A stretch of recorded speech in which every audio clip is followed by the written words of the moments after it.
नमस्कार। आकाशवाणी कटक आंचलिक संवाद पढ़ुछंती उदयनाथ स्वाई। मुख्य संवाद। आगामी जनगणना जातिभित्तिक जनगणना को अंतर्भुक्त करने पर केंद्र कैबिनेटर निष्पत्ति। प्रधानमंत्री मुंबई रे आसंता काली प्रथम वेब्स सम्मेलन 2025 करिवे उद्घाटन। पवित्र अक्षय तृतीया अवसर में आज राज्यर 51 लाख चाषी को 1025 कोटी टंकार सहायता प्रदान कले मुख्यमंत्री।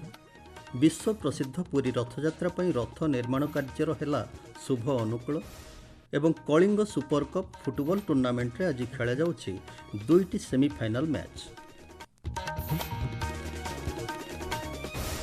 एथर संपूर्ण संवाद। केंद्र कैबिनेट आगामी जनगणना जातिभित्तिक जनगणना को अंतर्भुक्त करने को आज निष्पत्ति नहीं। प्रधानमंत्री नरेंद्र मोदी अध्यक्षतार अनुष्ठित केंद्र कैबिनेट बैठक में एने अनुमोदन मिलिथिबा सूचना और प्रसारण मंत्री अश्विनी वैष्णव कहते। नुआदिल्ली आज गणमाध्यम को सूचना दे श्री वैष्णव कहते कई राज्यों ने सर्वे के माध्यम से जातियों की जनगणना की है। जहां कुछ राज्यों ने यह काम सुचारू रूप से संपन्न किया है, वहीं कुछ अन्य राज्यों ने राजनीतिक दृष्टि से और गैर पारदर्शी ढंग से सर्वे किया है। इन सभी स्थितियों को ध्यान में रखते हुए कि हमारा सामाजिक ताना बाना राजनीति के दबाव में न आए, जातियों की गणना एक सर्वे के स्थान पर मूल जनगणना में ही सम्मिलित होनी चाहिए। केंद्र शिक्षा मंत्री धर्मेंद्र प्रधान कैबिनेट निष्पत्ति को स्वागत जणाइछन्ति।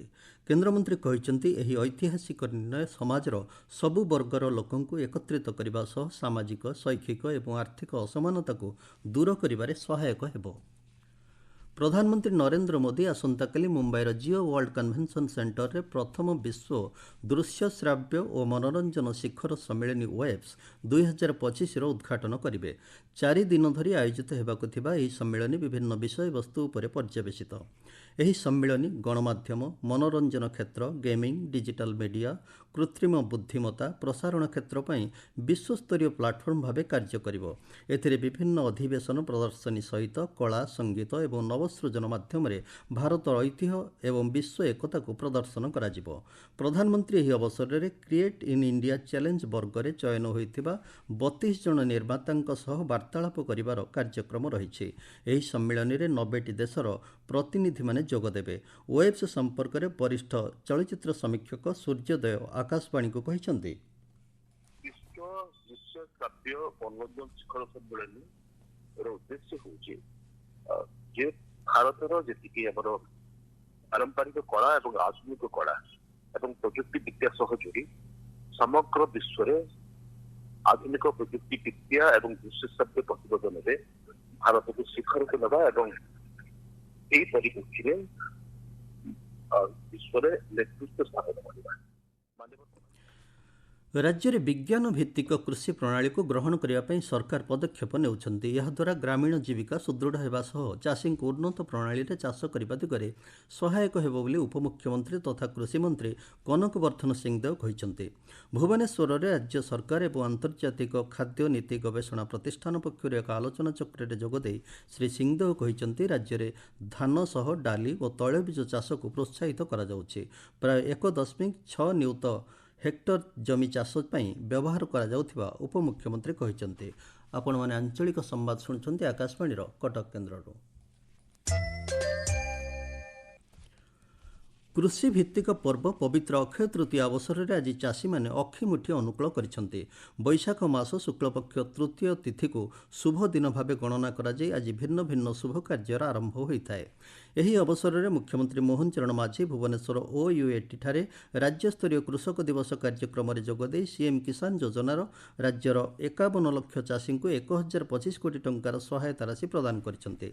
मुख्यमंत्री कहते चाषी उन्नति पई सरकार समस्त पदक्षेप नेउछन्ति। आगामी 5 वर्ष मध्य प्राय 1 लाख कोटी टंका विनियोग में 15 लाख हेक्टर जमी को जलसेचन सुविधा जोगाई दियाजिबो। एहासह प्रति सब डिविजन में शीतल भंडार स्थापन पर पदक्षेप नियाजाउछि बोली मुख्यमंत्री कहते।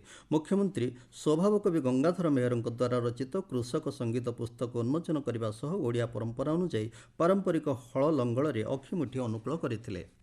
विश्व प्रसिद्ध रथयात्रा ପାଇଁ पवित्र अक्षय तृतीया अवसर में आज पुरी में रथ निर्माण कार्यर शुभ अनुकूल नीति अनुष्ठित हो जाइए। मध्याह्न धूप नीति पर द्वादश यात्रा और नक्षत्र वंदापना नीति कराई महाप्रभु चलती प्रतिमा मदन मोहन भूदेवी और श्रीदेवी विमान में विजय करथिबा बेले पालिंकी राम और कृष्ण विजय कर रथ खला को आसीथिले। आज्ञामाल रथ खलारे पहुंचवा पर वन जाग पद्धति पूजा रखा जाइथिबा 3 खंड धौरा काठरे कुरहाड़ी मारी रथ अनुकूल नीति अनुष्ठित होइथिला। सेहिपरि आजिठारु मध्य बाहर चंदन यात्रा आरंभ हेबाकु थिबा बेले यह 21 दिन धरि चलिबो। रथ अनुकूल हेबा परे महाप्रभुଙ୍କ चलती प्रतिमाଙ୍କ समेत पंचमहादेव नरेंद्र पुष्करिणी रे विजय करिथिबा बेले नौका विहार करिवे। श्री जगन्नाथ संस्कृतिर आदिपीठ नयागढ़ जिला स्थित कंटिलोर नीलमाधव क्षेत्र में नीलमाधव जीवଙ୍କ चंदन चाप अनुष्ठित होइछि। प्रतिवर्ष अक्षय तृतीया ठारु 21 दिन व्यापी अनुष्ठित हेउथिबा पारंपरिक चंदन यात्रार आकर्षण स्वतंत्र आज सकाळु दैनंदिन नीति पर पहुड़ पड़िथिला। श्री नीलमाधवଙ୍କ चलती प्रतिमा मदन मोहन आज्ञामाल पाइबा पर समस्त नीतिकांति सारी भोग मंडप को विजय होइथिले। पर एक शोभायात्रा श्रीजीवମାନଙ୍କୁ चंदन पुष्करिणी थिबा चंदन मंडप को विजय करा जाय चंदन चाप नीति अनुष्ठित होइथिला। राज्यर विभिन्न स्थान में आज अक्षय तृतीया अवसर में अक्षिमुठी अनुकूल सह विभिन्न कार्यक्रम मान आयोजन करा जाउछि। भद्रक में जिलास्तरीय पवित्र अक्षय तृतीया और कृषक दिवस राणीताल कृषि विज्ञान परिसर में पालित हो जाइछि। एथिरे उच्च शिक्षा मंत्री सूर्यवंशी सूरज, भद्रक विधायक वासुदेवपुर विधायक, जिलापाल दिलीप राउतराय प्रमुख जोगदेई क्षेत्र में अक्षिमुठी अनुकूल करथिले। गजपति जिला सदर महकुमा पाराळाखेमुंडी स्थित बीएन पैलेस ठारे जिला प्रशासन पक्षर अक्षिमुठी अनुकूल और जिलास्तरीय कृषक दिवस कार्यक्रम अनुष्ठित हो जाइछि। केन्दुझर जुड़िया स्थित ओयूएटी फार्म में जंगल और परिवेश और जलवायु परिवर्तन मंत्री गणेश राम सिंह खुंटिया जोगदेई अक्षिमुठी अनुकूल करने सह राज्यर कृषक मानकर सुख समृद्धि कामना करिसेंति। केन्द्रापड़ा जिला प्रशासन पक्षर जजांग कृषि विज्ञान केन्द्र परिसर में पारंपरिक धान विहन पूजा और होमयज्ञ हेबा परे अक्षिमुठी अनुकूल कार्यक्रम अनुष्ठित होइथिला। CISCE द्वारा परिचालित दशम एवं द्वादश श्रेणी परीक्षा फल आज प्रकाश पाई। दशम 99.09% और द्वादश 99.02% पास हार रही जमापड़ी। भुवनेश्वर लोकसेवा भवन में आज मुख्यमंत्री मोहन चरण माझी कर्तव्यरत थिबा समय प्राण हराई होमगार्ड जगबंधु माहाली और OAPF जवान लोकनाथ सबरଙ୍କ पत्नी को 10 लाख टंका लेखाएं अनुकंपामूलक सहायता राशि प्रदान करिसेंते। एहा सह होमगार्ड पदवी पर नियुक्ति पत्र देइछन्ते। सूचनायोग्य गत 22 तारिख दिन उभय PCR भ्यान रे जाउथिबा बेले दुर्घटनाग्रस्त होई प्राण हराइथिले। सुवर्णपुर जिले में रबी धान क्रय निमंते जिलास्तरीय क्रय कमिटी बैठक जिलापाल अनन्य दासଙ୍କ अध्यक्षतार अनुष्ठित हो जाइछि। जिले में आसंता मास 15 तारिख रबी धान क्रय प्रक्रिया आरंभ हेबो बोली सूचना दिया जाइछि। एथिपई 87 धान क्रय केन्द्र में चलित वर्ष 16,25,880 क्विंटाल धान क्रयर लक्ष्य रखा जाइछि।